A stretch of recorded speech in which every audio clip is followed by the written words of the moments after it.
बिस्मिल्लाहिर्रहमानिर्रहीम। अस्सलाम वालेकुम। 2010 के बाद इमरान ख़ान साहब के साथ एक शख्स साए की तरह नज़र आता था। वो कद में भी उन जैसा लंबा था और जिस दिन तक वो वज़ीर आज़म बने तो उस दिन तक उस शख्स को हमने साए की तरह इमरान ख़ान के साथ देखा। वो उनके चीफ़ ऑफ स्टाफ भी थे और अब ओन चौधरी साहब बिल्कुल एक मुखालिफ सफ़ में खड़े नज़र आ रहे हैं और इस वक्त वो शहबाज शरीफ साहब की काबीना के माविन ख़ुसूसी हैं केलो सियाहत के लिए। तो बड़ी मेहनत से हमने ओन चौधरी साहब को आमादा किया। बहुत शुक्रिया ओन चौधरी साहब। और पहला सवाल मेरा वही है कि 2011 से उनकी पार्टी में हवा भरी गई और उसके बाद लेकिन हमने देखा कि जिधर इमरान ख़ान साहब हैं, धरने की स्टेज हो, इंडिया का दौरा हो, किसी और मुल्क का हो, उम्रा हो, कुछ और हो, उधर ओन चौधरी साए की तरह नज़र आता है। उस रात कार्ड्स भी आपने तकसीम किए और बाकी लोगों को आपने मदऊ किया, लेकिन ख़ुद सुबह आप हलफ बर्दारी की तकरीब में नहीं थे और उसके बाद हमने देखा कि आप दोनों के रास्ते जुदा हो गए। तो ये क्या हुआ? सलीम भाई, पहली बात तो मैं जो बात कहूँगा हल्फन कहूँगा और ना झूठ बोलूँगा, ना सोचा है कभी कि मैं कोई गलत बात करूँ। ये तो इमरान खान भी कहते हैं कि मैं झूठ अगर नहीं झूठ बोलता। बोलूँ और साबित हो जाए तो डी चौक पे मुझे खड़ा करके उल्टा लटका दीजिएगा। सलीम भाई, मैंने बड़ी स्ट्रगल की, बड़ी जद्दोजहद की और उनके साथ उस वक्त में खड़ा रहा जब शायद उनके साथ चंद लोग खड़े थे और शायद कोई उम्मीद भी नहीं थी कि कुछ होने वाला है या कुछ कहीं पे आना है इन्होंने या किसी हुकूमत में आना है। और अपनी ज़िंदगी को, अपनी पर्सनल लाइफ को, अपनी फैमिली को, अपने बिज़नेस को, हर चीज़ को मैंने इग्नोर करके पहली प्रायोरिटी दी कि मैंने एक कॉज़ के पीछे जाना है, मैंने इनके साथ खड़े होना है, मैंने इनको सपोर्ट करना है, मैंने इनके साथ शाना बशाना इस लड़ाई का हिस्सा बनना है। लेकिन मुझे ये मालूम नहीं था कि जब ये लड़ाई ख़त्म होगी और जीत करीब होगी और उस जीत का सिला मुझे ये मिलेगा कि मुझे रात को एक मैसेज आएगा कि किसी ने ख्वाब देखा है कि आप उस सुबह इस हल्फ बर्दारी में नहीं आ सकते। और अगर मेरी जद्दोजहद और मेरी कोशिशों के दारोमदार और सिला मुझे एक ख्वाब पे मिलना था तो वो मेरे लिए ऐसे था जैसे मेरे सर पे पहाड़ टूटा हो। अच्छा, सुबह जब आप यानी आपकी और इमरान खान साहब की अपनी कोई तलखी वलखी नहीं हुई थी? नहीं जी, ये ऐसा कभी भी नहीं हुआ कि मेरी उनसे कभी तलखी हुई हो। लेकिन ये कोई तनाज़ा पहले से कुछ भी नहीं था, बस सिर्फ ये था कि सुबह आपको इमरान खान साहब का मैसेज आया कि मेरी हलफ बर्दारी में आप नहीं आ सकते। मुझे रात को 2 बजे मैसेज आया और मेरे पास मैसेज ऑन रिकॉर्ड सेव्ड है। आप जब कहेंगे मैं वो मैसेज दिखा दूंगा आपको। तो उस मैसेज अगर फ़ैसले हमारी वफ़ादारियों के फ़ैसले ख्वाबों पे होने हैं तो इन फ़ैसलों से हम ऐसे ही अच्छे नहीं। हैं। तो इमरान खान साहब ने उसमें ये लिखा था कि किसी ने ख्वाब देखा है कि आपका आना ठीक नहीं है जी, और आपने सुबह हल्फ बर्दारी पर नहीं आना। और वो ख्वाब किसने उनकी अहलिया ने? आपको पता ही है ख्वाबों पे कहाँ से फ़ैसले होते हैं और कौन करते हैं फ़ैसले और किन के ख्वाब आगे जो हैं जिनके ख्वाबों पे फ़ैसले हुए हैं आपके सामने हैं। मेरी मालूमात के मुताबिक बुशरा बीबी से मुलाकात भी आपने उनकी करवाई थी। शादी उनकी वज़ीर आज़म बनने से कई माह पहले हुई थी। 6 माह सारे मामलात आप देखते थे, घर के भी, और आप उनके बहुत करीब थे। तो सवाल ये है कि उन्होंने खान साहब को आपको हटाने का या आपको दूर करने का पहले क्यों नहीं कहा? ये तो मैं कुछ नहीं कह सकता, ये तो उनको पता है कि उन्होंने क्यों नहीं कहा, कि उनके प्लान में क्या था और उनका क्या प्लान था। लेकिन वो प्लान बाद में समझ आ गया कि प्लान एक्चुअली था क्या। नहीं, आपने कुछ गलत किया होगा ना, इसलिए उनको ख्वाब आ गया और ख्वाब अगर उन्होंने मैंने देखा। कुछ गलत किया होता तो शायद मेरा नहीं ख्याल खान साहब 3 सेकंड भी लगाते हैं पेट के अंदर बात रखने में, तो वो कब का बाहर आ गया होता। मेरा गलत मेरी वफ़ादारी थी और ख़ान साहब के साथ वफ़ादारी थी, ये मेरा कसूर था। नहीं तो वजह फिर क्या? अगर मेरी वफ़ादारी कहीं और होती तो मैं आज वहीं होता, लेकिन अल्लाह का शुक्र है कि मैं वहाँ नहीं हूँ। नहीं तो फिर वजह क्या थी? ये अल्लाह के फ़ैसले हैं। शायद अल्लाह ने मुझे बचाना था, मुझे अल्लाह ने इस जो ये 3 सालों में 4 सालों में ये इस पाकिस्तान से जो जुल्म हुआ है इससे अल्लाह ने मुझे दूर करना था और अल्लाह ने मुझे इनसे दूर करना था। मैं अपने अल्लाह का ख़ास करम समझता हूँ कि मुझे अल्लाह ने आईना दिखाया कि ये वो लोग नहीं हैं जिनके साथ वफ़ा की जाए, जिनके साथ रहा जाए।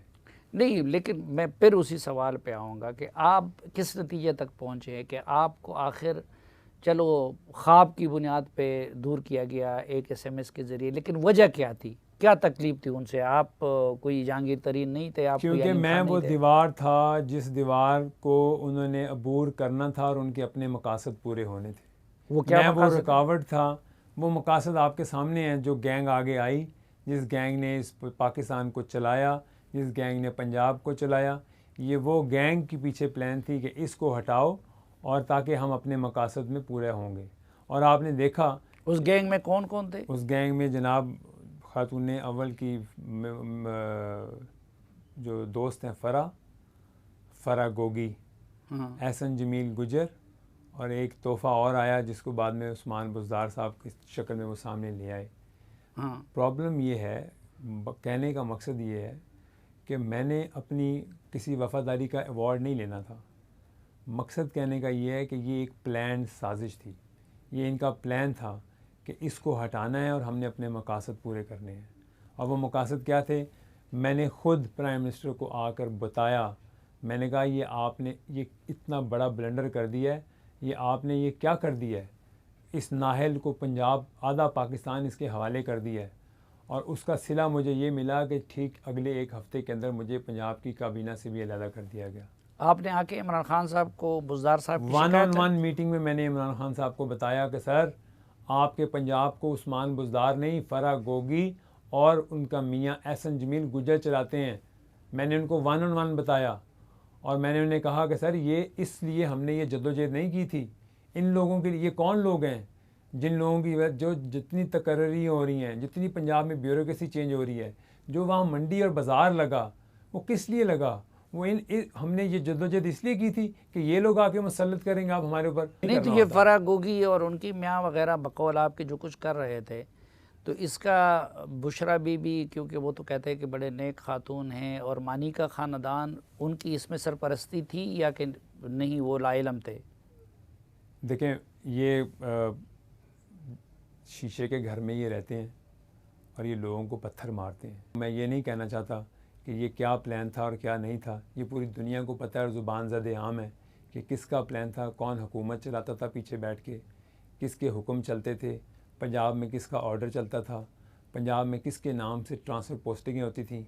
रात को ख्वाब आता था लेकिन दिन को बैग आ जाता था, और उसके रात बाद को ख्वाब आता था, दिन को बैग आ जाता था, और उसके बाद फ़ैसला होता था। ये मैं आपको हकीकतन बता रहा हूँ ये बातें। शायद खान साहब कहीं मेरे तो इल्म में भी नहीं है। यानी ये ख्वाब और रूहानियत के फैसले हकीकी नहीं होते थे, वो बैग का नतीजा होते थे। आप मेरे से लिस्ट लेना चाहते हैं? आप कौन से डिप्टी कमिश्नर का बताएंगे पोस्टिंग पैसों के बगैर हुई? आप कौन से कमिश्नर की बताएंगे पैसों के बगैर पोस्टिंग हुई? कौन से प्रिंसिपल सेक्रेटरी की पैसों के बगैर पोस्टिंग हुई? आपके चीफ इंजीनियर तक तो पैसों से लगते रहे इस सूबे में।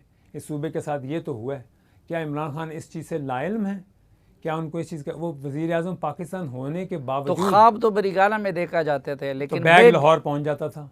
बैग लाहौर पहुंच जाते थे। बिल्कुल पहुंच जाता था।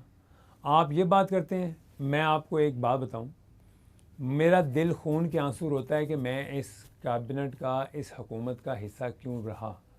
मैं रिग्रेट करता हूं सलीम भाई कि मैंने उस वक्त ये एक्सेप्ट क्यों किया। मैंने तो कहा कि मुझे इन्होंने कहा कि ठीक है तुम्हें पंजाब में ज़िम्मेदारी दे रहे हैं, तुम वहाँ पे देखो, तुम मेरे आइज़ एंड ईयर्स हो, तो मुझे हकीकतन बात बताना जो पंजाब में हो रहा होगा। तो खबर बारी का और उनके बेटे भी इस दौरान किरदार रहे। ये सारी गैंग मिली हुई थी, ये सब मिले हुए थे। ये कोई ऐसी बात नहीं है कि किसी को किसी का इल्म नहीं है। ये जो पैसा, जो डीपीओ, जो डीसी, जो ट्रांसफ़र पोस्टिंग, ये सब ये मानेका फैमिली तो ऐसे रूल कर दी जैसे इनके बाप को वज़ीर आज़म लगा दिया गया है। ठीक है, लेकिन मकसद कहने का ये है नया पाकिस्तान। क्या ये था वो पाकिस्तान जिसके लिए हमने दिन रात मेहनत की? आपको पता है हमने तो वो कुछ किया जो इनकी औलाद ने इनके लिए नहीं किया। हमने तो वो कुछ किया, वो ड्यूटी दी है जो इनकी सगी औलाद नहीं दे सकती इनके लिए ड्यूटी। मैं ये बात हल्फ ओथ दे के कहता हूँ। हमने सारी रात 22-22 घंटे जागा हूँ धरने पे। 22-22 घंटे मैंने ड्यूटी दी है, खड़े हो गए कंटेनर के अंदर। कौन ऐसा शख्स है? हाँ, हम आज वो 16 साल वाले कहते हैं हम 22 साल पुराने हैं। 22 साल पुराने सिर्फ बूथा दिखाने आ जाते थे। लेकिन अब तो उनके सोशल मीडिया पे आपके ख़िलाफ़ ये चीज़ें भी उनकी तरफ से बहुत चलती हैं कि आपने उल्टा इमरान खान के नाम को बहुत यूज़ किया है और उनके नाम पे बहुत पैसा कमाया है और आपकी हैसियत सारी उसकी वजह से बनी है। आप ऐसा करें ना, आप मेरे भी असासे चेक करवा लें और फ़राग गोगी के भी चेक करवा लें और इमरान खान साहब के भी चेक करवा लें, किसके बड़े हैं इन 5-7 सालों में और किसके कम हुए हैं। अल्हम्दुलिल्लाह मैंने इस पार्टी के ऊपर पैसा लगाया ही होगा जितनी मेरी हैसियत थी, जितनी मेरी कैपेसिटी थी। मैं नहीं कहता कि मैं बहुत बड़ा सरमायादार हूँ या मैंने कोई बहुत सरमाया लगाया, लेकिन 100 क्या 1 का मैं रवादार नहीं हूँ लेने का इस पार्टी से। मैं वॉलंटियरली काम करता था, सुबह दोपहर शाम रात तक काम करता था। एक पैसे का रवादार नहीं, ना मैं कोई तनख्वाहदार नहीं था इनका। मैं अपने जज्बे से काम कर रहा था, अपनी मेहनत से काम कर रहा था और मैं सारी पार्टी को मैंने अकोमोडेट किया जिसको। मैं आपको तो ये नहीं बता सकता, जिनको ये सुबह उठ के गालियाँ देते थे मैं उनकी शाम को मीटिंग करवा देता था उनसे, क्योंकि मैं कहता था नहीं, हमने एक अपने अच्छे बंदे को लूज़ नहीं करना। इनको तो इधर से कोई कान में कहता था, ये सुबह कहते थे उसको पार्टी से निकाल दो, लेकिन हमने तो वो फिर भी ऐसा नहीं होने दिया। मैं कहता था नहीं। मसलन आज इमरान खान साहब के बहुत बड़े स्टार हैं, मेरे लिए मेरे दोस्त भी हैं। मैं आपको एक छोटा सा किस्सा सुनाता हूँ। फवाद चौधरी साहब इलेक्शन हार गए, ज़िमनी इलेक्शन। उन्होंने 1-2 ट्वीट्स कर दी कहीं पार्टी के ख़िलाफ़ और पार्टी के कुछ लोगों ने आके खान साहब का ये देखें जी फवाद ने ये क्या कर दिया। खान साहब ने मुझे बुलाया, उन्होंने कहा अभी नोटिफिकेशन निकालो और इसको पार्टी से फारिग कर दो, अभी इसको पार्टी से निकाल दो। फवाद चौधरी के बारे में, फवाद चौधरी साहब के बारे में, ये मैं ऑन ओथ आपको बता रहा हूँ। फवाद साहब जिंदा हैं, उनसे पूछ सकते हैं आप। मैंने कहा सर मैं करता हूँ। मैंने दोपहर का वक्त गुजारा, मैंने रात का वक्त गुजारा। उन्होंने कहा तुमने इसको निकाला नहीं। मैंने कहा जी मैं नोटिफिकेशन बनाता हूँ, आप ज़रा रिलैक्स करें, अभी मुझे ज़रा आप थोड़ा टाइम दें। मैंने तरीन साहब को फ़ोन किया, मैंने कहा सर ये अच्छी बात नहीं है, वो एक अच्छा स्पोक्स पर्सन है, अगर उसने ये कोई एक आधी गलती की, लेकिन ये हमें नहीं करना चाहिए, पार्टी का इसमें फ़ायदा नहीं होगा। हमने अगले दिन खान साहब को बुलाया, रिक्वेस्ट की, फवाद को बुलाया और हमने फवाद को निकालने के बजाय पार्टी का स्पोक्स पर्सन लगवा दिया। बहुत सारे लोगों ने, अल्लाह मरहूम एक हमारे भाई थे, उन्होंने बहुत चीखें मारी कि ये क्या कर दिया, वो भी उसको निकालने के चक्कर में थे फवाद को, ठीक है। लेकिन हमने उसको, और वो फवाद आज पार्टी का स्टार बने हुए। तो ये जिसको दिन में गालियाँ निकालते थे, हम तो फिर भी उनको बचा लेते थे कि यार नहीं, हमारी वो पार्टी का हिस्सा है, हमारी पार्टी के लिए फ़ायदेमंद होंगे। तो कहने का मकसद ये है कि हमने पार्टी के लिए दिलो जान से काम किया था और पार्टी की तरक्की और पार्टी की कामयाबी के लिए काम किया था। इसलिए नहीं किया था कि जिस दिन ख्वाब आएगा और हमें पार्टी से निकाल दिया जाएगा। हम पे कोई इल्ज़ाम लगाए ना, नहीं एक तो मेरे पे इल्ज़ाम लगाएं, करप्शन का लगाएं इल्ज़ाम, मेरे पे इल्ज़ाम लगाएं कि मैंने टिकटें बेची हैं, मेरे पे इल्ज़ाम लगाएं कि मैंने इमरान खान का नाम बेचा है। मैंने तो यही सारे इल्ज़ामात आप पे उनकी सोशल मीडिया की तरफ से लग रहे हैं, तो आप उनके सोशल मीडिया पे तो किसी की इज़्ज़त महफूज है ही नहीं भाईजान।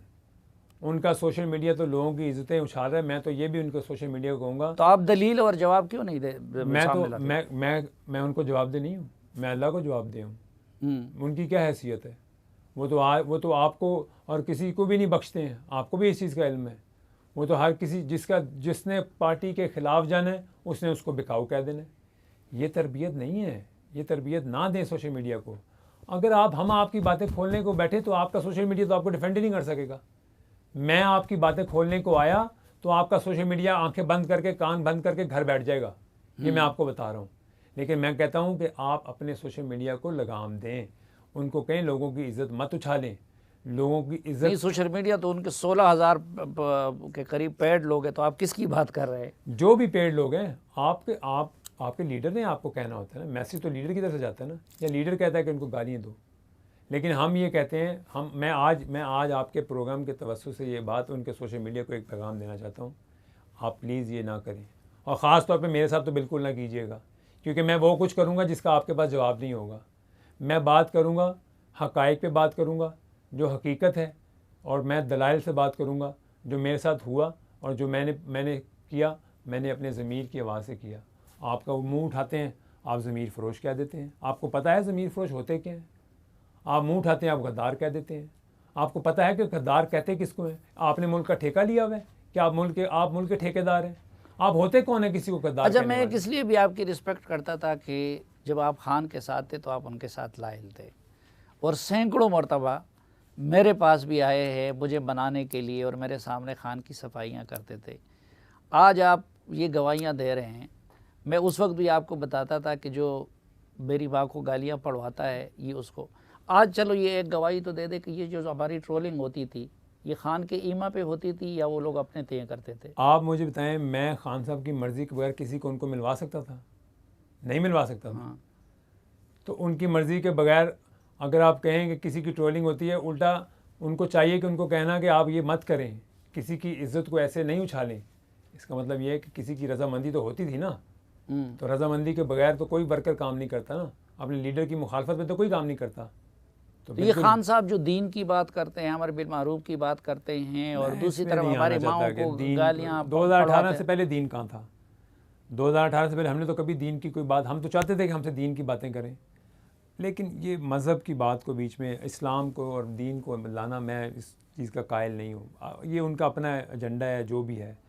आपने करनी सियासत है, तो हम जब हक़ और सच की बात करते हैं तो आप तो वो सुनते नहीं थे बात, तो वहाँ कहाँ जाता है आपका इंसाफ? जब हम हक़ सच की बात करते हैं कि आपने एक चोर को, एक नाहल को और एक करप्ट को पंजाब का सीएम लगा दिया है, तो वहाँ अमल बिल मारूफ, वहाँ कहाँ जाते हैं? वहाँ पे आपका फैसला क्या होता है? उस्मान बुज़दार चोर था और नाहल को तो हम कह सकते हैं, लेकिन करप्ट भी हैं, और ऐसी ऐसी दास्तानें हैं कि आपके रोंगटे खड़े हो जाएंगे सुन के।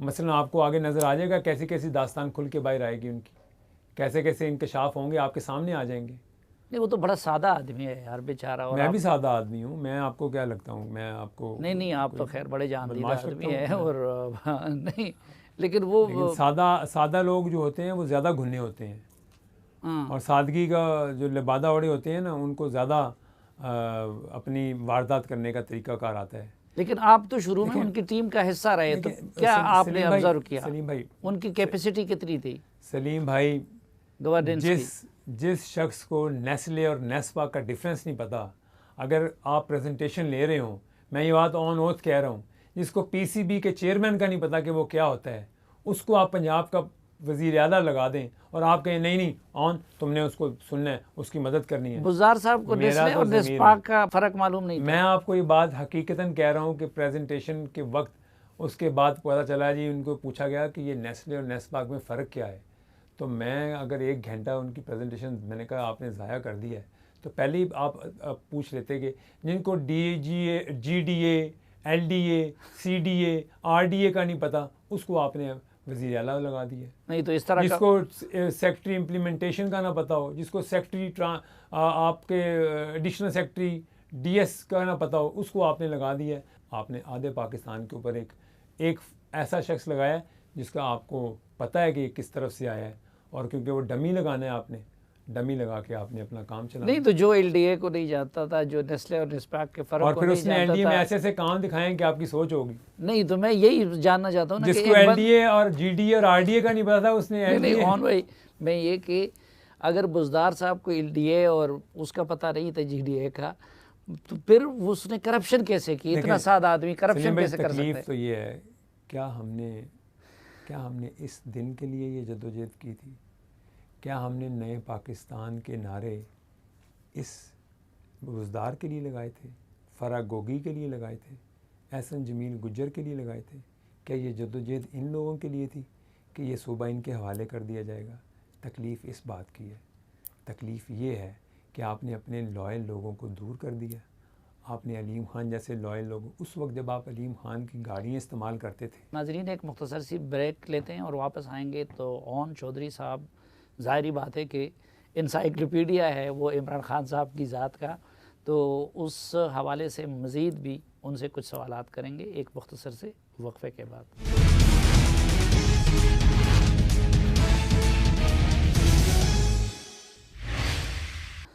ओन चौधरी साहब, इस वक्त वो उनका नारा है कि जी आज़ादी, ठीक है, किससे आज़ादी चाहते हैं? वो पाकिस्तान से आज़ादी चाहते हैं? क्या आज़ादी? क्या मतलब हम अमेरिका से आज़ादी? हाँ, हम तो आज़ाद मुल्क में हैं, हम किससे आज़ादी लें? किससे? मतलब जब हम हुकूमत में थे, जब आपकी हुकूमत थी, तब हम गुलाम थे या आज़ाद थे? अब आपकी हुकूमत नहीं है तो अब आपको आज़ादी चाहिए। मुझे समझ नहीं आती ना, आज़ादी किस चीज़ की आज़ादी चाहते हैं आप? वो कहते हैं मेरी हुकूमत अमेरिका ने गिराई है। आपकी हुकूमत आपके अमाल ने गिराई है। आपकी हुकूमत आपकी वजह से आपके अपने वज़न से गिरी है। नहीं आप अगर आप एनालिसिस करें ना बैठ के, आपके अगर जो करीब लोग जो आपने अपने एडवाइज़र लगाए हुए हैं ना, उनको खड़ा करें लाइन में और जूते मारना शुरू कर दें। उन्होंने गिरवाई है आपकी हुकूमत, जो आपके एडवाइज़र हैं उन्होंने गिराई है आपकी हुकूमत। और आपको पास कोई नैरेटिव नहीं है बेचने को, आपके पास कोई चूरन नहीं है बेचने के लिए, इसलिए आपने अमेरिका का नैरेटिव पकड़ लिया कि आपकी हुकूमत अमेरिका ने गिराई है। आपकी हुकूमत आपकी हुकूमत हर को बात तो हल्फन गोद कहते में, हैं। आपकी हुकूमत को तो गोद में बिठा के लोरी दिलाई गई है। आपकी हुकूमत को तो प्यार किया गया जैसे एक नौमौलूद बच्चे को प्यार किया जाता है। और आपने तो वो किया इस हुकूमत के लिए जो मैं नहीं कह सकता, जो मैं नहीं बता सकता। मेरे अंदर भी कुछ स्टेट सीक्रेट्स हैं, मेरे अंदर भी कुछ ऐसी चीज़ें हैं जरा जो मैं नहीं बता सकता इस मुल्क की खातिर। आप अपनी हुकूमत को आप जानते हैं या मैं जानता हूँ कौन लाया आपकी हुकूमत को, कैसे बनी आपकी हुकूमत। मत ये पंडोरा बॉक्स खुलवाएं, मत ये कहें। वो खुद ही की बात कर रहे हैं, इकबाल की खुद ही की। तो इस दौरान खुद ही की बात उनको खुद से पूछें कि उनकी हुकूमत किसने बनवाई। खुद से सवाल करें, आप करें, लोग करें, उनसे खुद जवाब दे दें। आवाम का मैंडेट आप मेरा मुंह मत खुलवाएं तो अच्छा है। ये किसका मैंडेट किसके गले में आया, क्या हुआ क्या नहीं हुआ, ये मैं जानता हूँ, इमरान खान साहब जानते हैं, लेकिन वो अब जानने की कोशिश नहीं करेंगे। इसलिए ये है कि आप ये नारा, ये नैरेटिव बेचना, लेकिन आजकल वो बूट पॉलिश करने की बात करते हैं, उसके लिए उसने बूट तो पॉलिश नहीं किए ना। छोटी बात करते हैं वो। अगर उनको अल्लाह ने इज़्ज़त दी हुई है, अल्लाह ने उनको वज़ीर-ए-आज़म पाकिस्तान बनाया, उनको ज़ेब नहीं देती ऐसी बातें करते। उनको ज़ेब बिल्कुल नहीं देता कि वो किसी इज़्ज़तदार शख्स के बारे में ऐसी बात करें। कल वो वज़ीर-ए-आज़म थे, आज अल्लाह ने किसी और को वज़ीर-ए-आज़म बनाया। ये अल्लाह की इज़्ज़त दी हुई है। और लेकिन वो कहते हैं कि मुझे अवाम ने वज़ीर-ए-आज़म बनाया था। लोग हैं और वो इज़्ज़तदार लोग हैं, वो इज़्ज़त देते हैं और अल्लाह ने उनको इज़्ज़त दी है। लेकिन वो कहते हैं कि इस नाम से पुकारते हैं, आप अपने आप को छोटा करते हैं। लेकिन वो कहते हैं कि भाई आप लीडर हैं या मस्करे हैं, ये बताएं। आपको ये लोग, ये तो इज़्ज़तदार लोग ये बात नहीं करते। ये ऐसे नाम इज़्ज़तदार लोग और लीडर लोग ऐसी बात नहीं। मैंने तो किसी लीडर से खुददार लोग जो है किसी दूसरे का सपोर्ट नहीं लेते, तो उन्होंने हुकूमत में आने के लिए किसी का सपोर्ट लिया था। भाई मुझे आप मौलाना मदूदी साहब, आप पिछले कितनी दहाइयों के लीडरों के नाम उठाएं, भुट्टो साहब, क्या किसी ने ऐसी ज़ुबान इस्तेमाल की थी कभी? नहीं, वो तो खैर दूसरी तरह के लोग थे। अब उनको इमरान खान से मिलाना ये तो मैंने ये तकलीफ से कहा है, मैंने एक वक्त गुजारा उनके साथ। हाँ। लेकिन मैं कभी भी नहीं सोच सकता कि मैं इनके बारे में ऐसे अल्फाज, क्योंकि मेरे अंदर ऐसा इंसान नहीं है। वो मुझे क्या क्या नहीं पता, मुझे क्या नहीं पता है, कोई असूल नहीं है, कोई ऐसी बात नहीं जिनको आजकल वो सुनाते रहते हैं और दबकाते रहते हैं, वो उनके इक़्तिदार में लाने में कोई हाथ था? वो जिनको सुनाते हैं ना, उनको सुनाने की जुर्रत ना ही करें तो अच्छी बात है, क्योंकि इनको पता है कि इनके साथ क्या हुआ और कैसे हुआ और क्या हुआ। जेन्युइन इलेक्शन उसने नहीं जीता था। मैं कह रहा हूँ कि ये जिनको सुनाते हैं उनको ये मत सुनाएं तो इनके लिए बेहतर है। तब आपका असूल कहाँ था? तब आपका ज़मीर नहीं कहता था कि मेरा ज़मीर गवारा नहीं करता, यार ये तो फलानी पार्टी से आ रहा है, ये गद्दार है, ये ज़मीर फरोश है। उस वक्त वो दूध से धुल जाता था जब पटका उसके गले में आता था, वो नीट एंड क्लीन हो गया, पीटीआई में आ गया। ये है सियासत। लेकिन एंटी अमेरिकन और एंटी वेस्ट तो इमरान खान है ना। सारी ज़िंदगी वहाँ रह के और एंटी बन गए। अब आप सारी ज़िंदगी गर्मियाँ 8-8 महीने वहाँ गुजारें, वहाँ मौज करें, आधी ज़िंदगी का हिस्सा वहाँ गुजार दें, बच्चे वहाँ हैं, आधी फैमिली वहाँ है, और आप कहें मैं एंटी वेस्ट हूँ और एंटी अमेरिकन हूँ। मैं इस पे भी क्या जवाब दूँ आपको? अब मैं आपको क्या जवाब दूँ इस बात? नहीं, अमेरिका और इनके बारे में, उनके ख्यालात वेस्ट के बारे में अभी चेंज हुए हैं, वरना तो भाग के गए हैं। वो तो जब अमेरिका से वापस है तो ऐसे लगा उन्होंने खुद कहा कि मैं वर्ल्ड कप जीत के आ गया हूँ, मुझे आज ये लगा। आपको याद है एयरपोर्ट पे कैसे उनको रिसीव किया गया, कैसे रिसेप्शन मिली, और उन्होंने कहा कि मैंने तो आज ऐसे लग रहा है कि वर्ल्ड कप जीत लिया है और अब एंटी अमेरिका।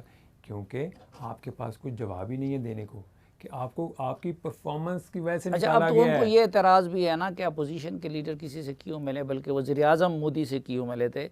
लेकिन जब वो वज़ीर-ए-आज़म नहीं थे, मैं ये जानता हूँ कि वो क्यों मिले थे मोदी नहीं से। जब मोदी मैं ही वो मीटिंग कराने वाला हूँ। हाँ, तो आप ना पूछें कि वो मीटिंग किसने कराई। मैंने पूछना है, मैंने जानना है कि अब वो कुछ बातें राज दिल में भी रहने दें। आप बिल्कुल चाहते हैं कि ये बिल्कुल इनको कोई जवाब ही ना आए मेरे आगे। वो अब तब मोदी कहाँ था? मैंने वो मीटिंग अरेंज कराई थी और मुझे पता किसने अरेंज की और किसका कहा गया कि किसको पता ना चले, और हमने कैसे मीटिंग कराई। तब तो फिर मोदी खान साहब की ख्वाहिश थी मोदी से मिलने की। वो जो अगर मिले तो ख्वाहिश थी ना, हाँ। अगर ख्वाहिश नहीं थी तो फिर क्यों मिले? और किसके ज़रिए अरेंज करवाया? बस ये आप ना पूछे तो उन साहब की इज़्ज़त के लिए मैं चाहता हूँ कि मैं चुप रहूँ। और एजेंडा क्या था? एजेंडा यही था कि बस मैं बहुत अच्छी और नेक सियासत करने वाला हूँ फ्यूचर में पाकिस्तान के लिए। हाँ। एजेंडे बहुत सारे थे, लेकिन कुछ एजेंडे सामने नहीं ला सकता। नहीं, मुलाकात में तो आप मौजूद थे, तो उनसे कैसी बातचीत रही? लेकिन वो देखें, वो ये बातें फिर बहुत सारी निकलेंगी अगर एक बात निकलेगी, लेकिन वो मैं नहीं कहना चाहता कि वो कैसे मीटिंग हुई, कौन था उस मीटिंग के पीछे, किसने कराई वो मीटिंग। ऐसी बहुत सारे सवालात उठेंगे उसके ऊपर। अच्छा, खुद बजाते खुद इमरान खान साहब ऑनेस्ट तो है ना? देखें, मैं अगर आपको आके कहूँ कि मैंने अपनी आंखों के सामने एक चीज़ देखी है जो गलत हो रही है, और मैं आपको हल्फन उस चीज़ के बारे में बताऊं कि ये ठीक नहीं हो रहा, क्योंकि मैं गवाह हूँ इस चीज़ का कि मैंने अपनी आंखों से देखा है कि आपके सूबे में करप्शन हो रही है, और अगर आप उसके सुनने के बावजूद उल्टा मुझे पीछे फेंक दें और मेरी बात को गलत समझें, तो मैं तो ज़मीर मेरा ये गवारा नहीं करता। मैं समझता हूँ फिर आप जानबूझकर लाइल्म होना चाहते हैं कि आप हकीकत नहीं सुनना चाहते। तो इसके बारे में मैं क्या कह सकता हूँ आपको। अच्छा, तोशाखाना के कुछ मामलात भी आपको मालूम है? तोशाखाना आ गया, तोशाखाना से जो गया, जो माल आया, जो माल बिका, वो इनाम बैठा है ना, वो जो बनी गाला में था, उससे पूछें बुला के, उसने नहीं बेची घड़ियाँ। कहाँ पे बेची? इस्लामाबाद की शॉपिंग मॉल में नहीं बेची जाके उसने घड़ियाँ। उसने रसीदें ला के नहीं दी, उसने वो तोहफे तहाइफ नहीं बेचे। वो जिसको अभी अपना CSO रखवा लिया है, वो खुरम ADC, उसने वो घड़ी नहीं बेची। वो इनाम को बुलाएं या बनी गाला से बुलाएं, उसको निकाल नहीं दिया बनी गाला से। वो इनाम सब कुछ बताएगा आपको कि उसने किस किस से कौन कौन सी घड़ी लेके बेची। तब कहाँ गया? उसके पास रसीदें हैं, बिल हैं कि वो तोशाखाना से जो चीज़ आई और जो इनके पास तोहफे आए, ये स्टेट की होती हैं एसेट। तो इसमें खुरम के अलावा कौन कौन मुलविस थे इसका? मैं आपको बस मोटी मोटी बात बता रहा हूँ ना कि आप ये उनसे आप तोशाखाना की बात की, अगर ये बात गलत साबित हो तो आप मुझे लटका दें उल्टा। आप इनाम को बुला के पूछें कि आपने घड़ी बेची कि नहीं बेची, आपने तहाइफ बेचे कि नहीं बेचे, आपने रसीदें ला के घर में दी हैं कि नहीं दी हैं। तो इसमें आपको खुद पता चल जाएगा कि तोशाखाना से चीज़ें आई हैं कि नहीं आई हैं, आपने गिफ्ट बेचे हैं कि नहीं बेचे हैं। अच्छा, एक बुज़दार का तो आप बहुत जिक्र करते हैं। एक हमारे सूबे में भी एक बुज़दार लगाया गया है, मैं उनको बुज़दार प्लस कहता हूँ, कुछ लोग उनको वाइट बुज़दार कहते हैं। अजीब अलकाबात तो दुरुस्त नहीं है। बहरहाल महमूद खान साहब, ये एक स्टोरी है। अच्छा, ये मेरे पास एक स्टोरी है कि महमूद खान क्यों CM बने। हाँ, तो ये हमें बताएं। आपके प्रोग्राम का वक्त गुजर जाएगा और वो स्टोरी खत्म नहीं होगी। नहीं, तो ये काइंडली वो किसी और वक्त में करना। नहीं यार, हमारे सूबे का भी कुछ हक है ना। आप लोग बिल्कुल पंजाब आपके सूबे का हक है, लेकिन परवेज़ खटक को क्यों नहीं बनाया गया और उनको क्यों बनाया और गया? अगर परवेज़ खटक साहब CM होते तो आज इस सूबे को वो कहीं और लेके गए होते, इस सूबे की तरक्की बढ़ी होती। और अगर ये समझते हैं आप कि सूबे ने स्वीप किया है तो वह आज़म खान की वजह से नहीं किया, पर ये सियासी लोगों की वजह से होता है। आपको वोट सियासी लोगों की वजह से पड़ता है, ब्यूरोक्रेसी आपको नहीं जितवाती है। और आपने क्रेडिट आज़म खान को दे दिया। नहीं, ब्रीफली मुझे ये बताएं ना, ब्रीफली, कि क्यों उनको नहीं बनाया गया? वो तो खुद कहते थे खान साहब, और ये भी तो उसी तरह गुमनाम आदमी थे ना। आप कहते हैं मैं अफगानिस्तान जाना चाहता हूँ, तो वो तो देखें वो तो खान साहब खुद अपनी निजी महफिलों में बैठ के कहते थे, अपने दोस्तों को भी कहा उन्होंने कि मैं परवेज़ खट्टक को इसलिए नहीं बनाया क्योंकि वो मेरी बात नहीं मानता था। अच्छा, एज ए CM। और वो मैं समझता हूँ कि परवेज़ खट्टक साहब बड़े बाशऊर, सियासी बसीरत रखने वाले सियासतदान हैं, और मेरे ख्याल से वो उस वक्त अच्छा, उनको तो नहीं बनाया, उन्होंने कोलिशन लेकिन फिर आतिफ खान, शाह फरमान, ABC को छोड़ के इनको क्यों बनाया? उधर तो फराह खान थी, तो इनको किसके कहने पे बनाया? सलीम भाई, मैं जो खट्टक साहब की बात मुकम्मल करना चाह रहा था, खट्टक साहब को जो उनकी सियासी बसीरत और अकल समझ आती थी वो करते थे, और उसका उनको फ़ायदा होता था, PTI को भी फ़ायदा होता था ये। और देखें, उन्होंने भी कोलिशन गवर्नमेंट चलाई, लेकिन उन्होंने बड़े ज़बरदस्त तरीके से चलाई। और उसका ये वो मैं मानता हूँ, उनके सियासतदान होने में कोई दूसरी बात नहीं है, और शायद इसीलिए उनको तो नहीं बनाया गया क्योंकि वो कद काट वाले थे। वो उनकी वज़ादारी यहाँ तक है कि उनको बुरा भला भी कहा जाता था। हाँ, लेकिन मैं ये कह रहा हूँ कि महमूद खान को क्यों बनाया गया, ये राज मैं आपसे जानना चाहता हूँ। बस ये एक लंबी कहानी है। नहीं, लंबी को मुख्तसर करें, किसकी सिफारिश? कमज़ोर आदमी को लाना था उन्होंने, एक कमज़ोर शख्स को लाना था। हाँ। जो उनकी बात माने और जो वो दिन। लेकिन उधर कमज़ोर की सिफारिश तो फराह खान थी ना, तो इधर कौन था? इधर भी एक दो लोगों ने कह दिया तो उन्होंने फिर इनका नाम दे दिया। कमज़ोर से कमज़ोर ढूंढना था, वो मिल गया। नाजरीन, एक मुख्तसर सी ब्रेक और वापस आएंगे तो ओन चौधरी साहब के साथ गुफ्तगू का सिलसिला कंटिन्यू रखेंगे। हमारे साथ रहिए।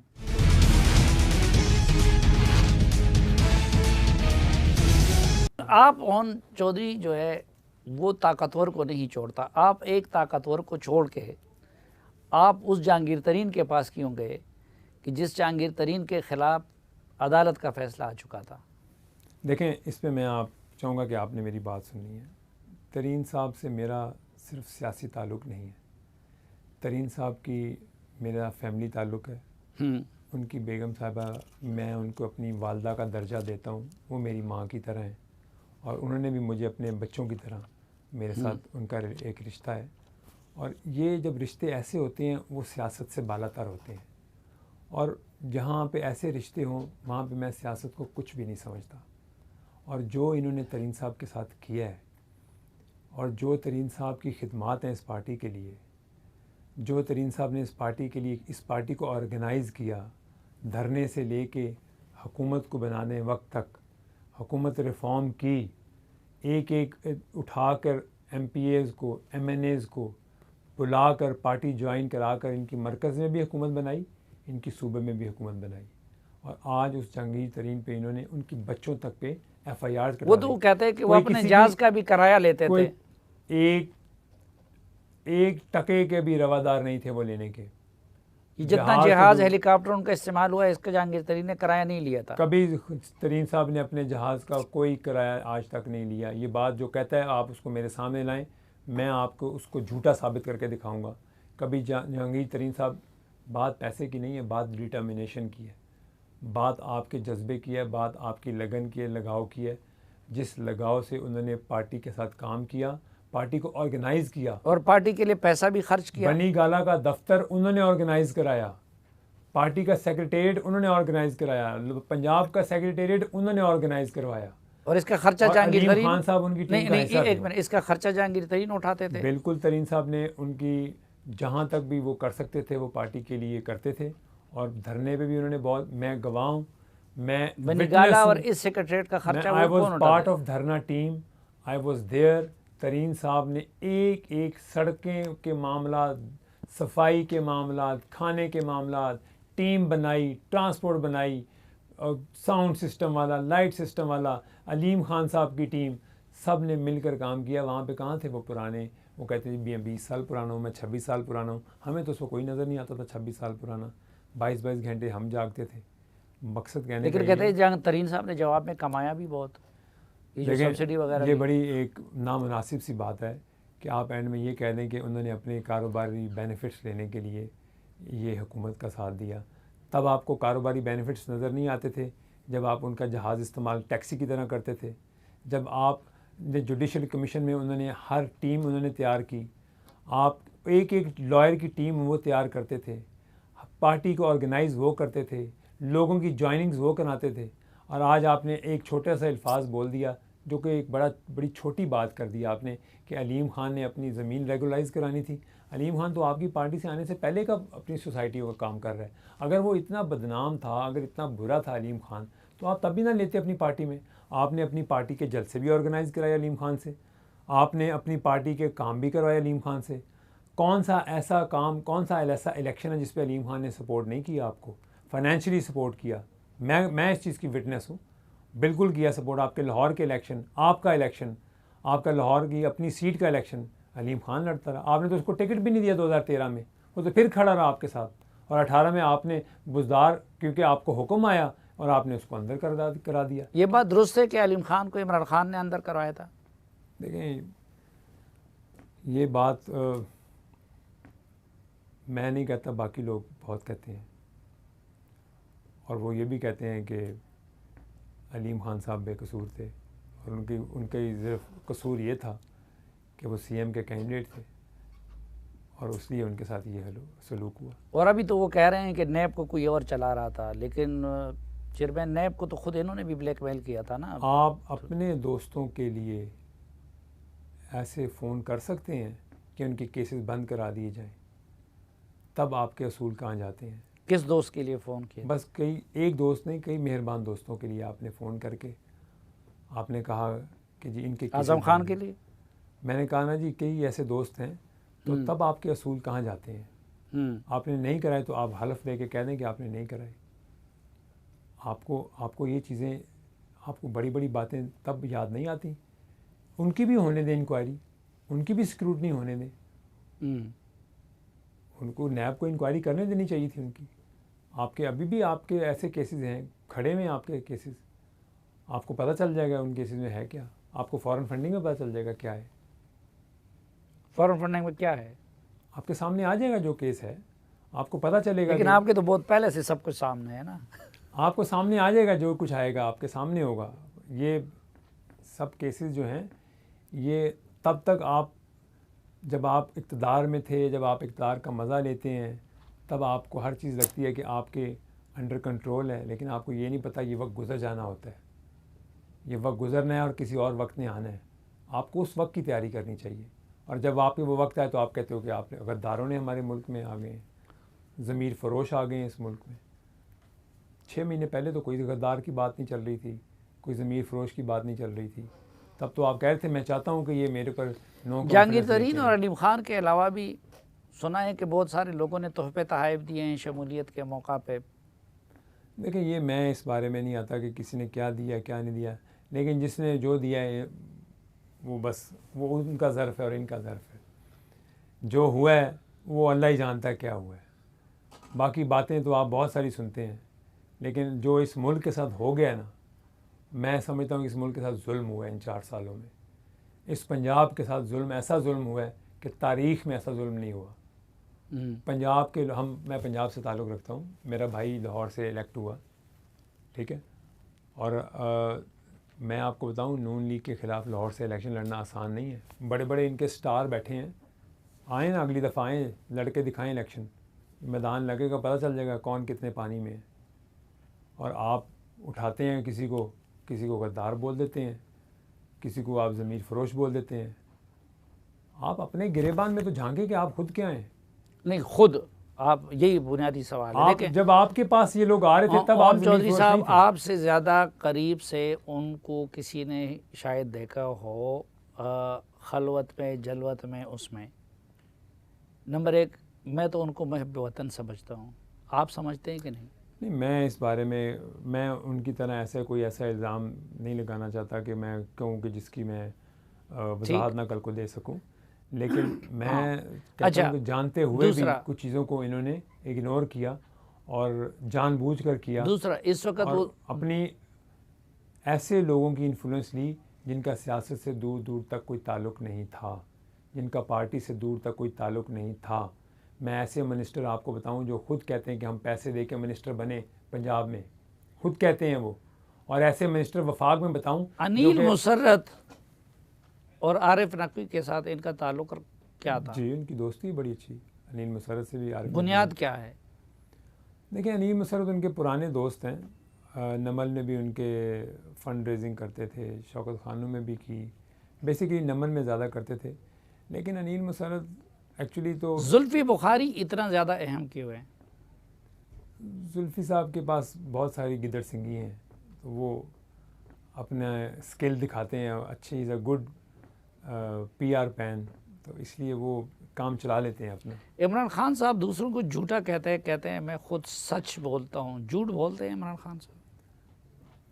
मैं आपको इतनी ब्लंट बात क्या बताऊँ कि वो सच बोलते हैं झूठ बोलते हैं। आपके सामने है सारी बातें, आपके सामने हैं कि मैं जो बातें कर रहा हूँ आपसे, अगर मेरे सच को यकीन नहीं करना, अगर मेरी बात को नहीं माना गया, कि मैं तो ये नहीं कह रहा कि मुझे कहीं लगा दिया जाए, मैं तो ये कह रहा हूँ कि आपके सूबे के साथ आपकी पार्टी से जुल्म हो रहा है। तो अगर आप सच को नहीं मानते तो आप कहेंगे कि मैं सब ठीक है, सब अच्छा है। तो ये तो आप सब बेहतर जानते हैं कि क्या अच्छा है क्या गलत है। आपके सामने हाल है। आप एक भी ज़मीनी इलेक्शन आप नहीं जीत सके पंजाब में। अच्छा, अब 2 चीज़ें कही जाती है। एक, उनके हामी वो कहते हैं कि देखें इमरान खान साहब इतने उसूली हैं कि जब बात आ जाती है तो वो जहांगीर तरीन जैसे लोगों के ख़िलाफ़ भी कार्रवाई कर लेते हैं, वो अलीम ख़ान जैसे लोगों के ख़िलाफ़ भी कार्रवाई कर लेते हैं, वो बड़े बड़े ताकतवर इदारों से एक मिनट टक्कर ले लेते हैं। दूसरी बात ये की जाती है कि नहीं वो मोहसिन कुश है, इसमें कौन सी बात दुरुस्त? देखें, तरीन साहब शुगर कमीशन बना, बहुत सारी बातें लिखी, आज कहाँ है शहजाद अकबर, किधर है आज़म ख़ान, कहाँ गया उनका केस? वो तो कुछ साबित नहीं कर सके, कुछ ऐसा साबित नहीं हो सका। मैं जानता हूँ, मुझे मेरे कुछ अंदर दोस्त हैं, उन्होंने बताया कि शहजाद अकबर ने प्राइवेट सेल बनाए सिर्फ जहांगीर तरीन के ऊपर काम करने के लिए, और मैंने ये इमरान खान साहब को भी बताया। अच्छा, कि ये प्राइवेट सेल बने हैं, काम कर रहे हैं इनके ऊपर। ठीक है, मैंने इनकी लॉयल्टी में इनको बताया कि मैंने कहा कि ये आप इनके ऊपर काम कर रहे हैं, शुगर कमीशन के ऊपर काम कर रहे हैं, अगर कोई देखें कुछ निकला है, आप ये देखें कि आप किसी के ऊपर इस हद तक जाएं कि उनकी बेटियों के ऊपर पर्चे करवाएं। आज़म खान के पे इतना ज़्यादा ट्रस्ट और इतनी कुर्बत की वजह क्या थी इमरान खान साहब? आज़म खान साहब एक चालाक आदमी थे, अपने बातों की वजह से ज़्यादा अपना वक्त गुजार गए, लेकिन आज़म खान साहब की प्रॉब्लम तो यही थी कि उनके तरीन साहब के साथ जब मिसअंडरस्टैंडिंग हुई और उसके बाद उन्होंने तरीन साहब को खान साहब के कान में कहा गया कि जी ये शुगर कमीशन बनेगा और ये हुआ है, और बड़ा तो आज़म खान को तो तरीन साहब लाए थे। बस फिर हज़रत अली का कॉल है ना, जिस पे एहसान कर उसके शर से डर।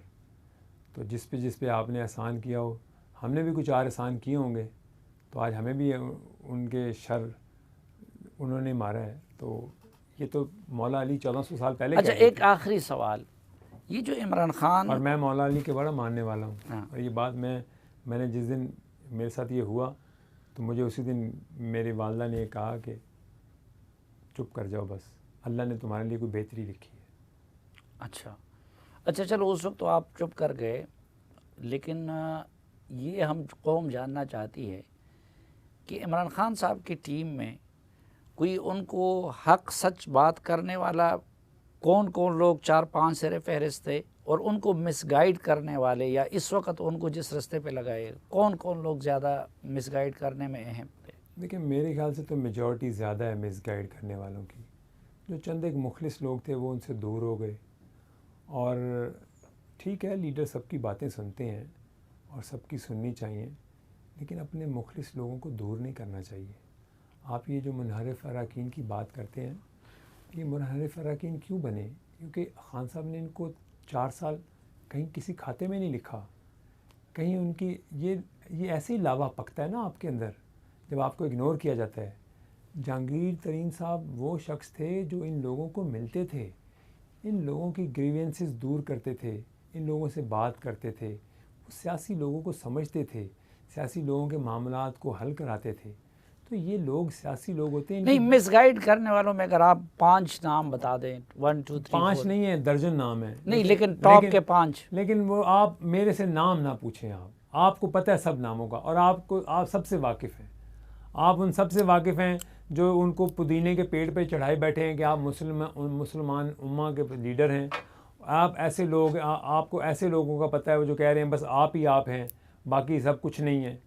आप इनको हकीकत बताएं। बहुत शुक्रिया ओन चौधरी साहब। यकीनन मेरा सीना ये हज़ारों सवालात से भरा पड़ा हुआ है, और आपका सीना भी हज़ारों राज़ों से भरा पड़ा हुआ है, लेकिन एक हमारी अखलाकियात भी इजाज़त नहीं देती, क्योंकि किसी न किसी मामले में उसके फिर ज़ातियात के पहलू निकलते हैं, और हम सबको गुरेज़ करना चाहिए। इमरान खान साहब करते हैं या नहीं करते, वो तो बहरहाल जो कुछ भी करवाते हैं, लेकिन इसलिए मैं वो सवालात आपके सामने नहीं रख सकता, और आपने भी बहुत सारे जवाबात अवॉइड किए, मैं समझ रहा था। इस दुआ के साथ कि आप जहाँ भी रहें खुश रहें। ओन चौधरी साहब के एक बार फिर शुक्रिया के साथ आज के इस खुसूसी जरगे से इजाज़त चाहता हूँ। अल्लाह हाफ़िज़।